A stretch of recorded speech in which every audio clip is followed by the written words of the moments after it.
नमस्कार, मी अनिल उपाध्ये. शिवसिद्ध बातमीपत्रात आपलं स्वागत आहे. पाहूया आजची बातमी. बातमी आहे पेठवडगावमधून. कॉस्ट अँड मॅनेजमेंट अकाउंटंट या अवघड परीक्षेत पेठवडगाव इथली मोक्षा प्रज्योत शहा या विद्यार्थिनीने यश मिळवल्याबद्दल दलित मित्र आमदार अशोकराव माने यांच्या हस्ते तिचा सत्कार करण्यात आला. याबाबत अधिक माहिती अशी की हातकणंगले तालुक्यातील पेठवडगाव इथली आशा प्रज्योत शहा आणि प्रज्योत शहा यांची मुलगी कुमारी मोक्षा प्रज्योत शहा हिने कॉस्ट अँड मॅनेजमेंट अकाउंटंट या अवघड परीक्षेत नुकतंच यश संपादन केलं आहे. या परीक्षेत यश मिळवणारी पेठवडगाव शहरातील ती पहिलीच विद्यार्थिनी आहे. तिचा सत्कार दलित मित्र डॉक्टर आमदार अशोकराव माने यांच्या हस्ते करण्यात आला.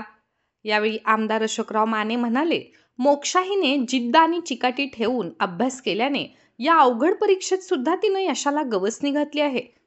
यावेळी भारतीय जनता पार्टीचे हातकणंगले तालुका अध्यक्ष अमरसिंह पाटील, उपाध्यक्ष धनंजय गोंदकर, भाजपा अल्पसंख्याक मोर्चा जिल्हा अध्यक्ष तय्यब कुरेशी, अल्पसंख्याक मोर्चा हातकणंगले तालुका अध्यक्ष सलीम मुलानी, माजी नगरसेवक अमोल हुक्केरी, संतोष लडगे, माजी नगरसेवक राजेंद्र देवस्थळी, भाजपा वडगाव शहर अध्यक्ष जगन्नाथ माने, युवराज वाळवेकर, विकास कांबळे, शरद काशीद, अतुल ठाकर, जगू महादार, आशिष लोले, संजय नांगरे, तानाजी ढाले, नाना जाधव, प्रतीक शहा, केवल शहा, राजू शहा, नाथा पिसे, सतीश घाटगे, कुमार राठोड, शर्मिला शहा, शैला शहा, सविता शहा, दर्शना शहा, सुवर्णा शहा, राजेश शहा यांच्यासह विविध मान्यवर उपस्थित होते.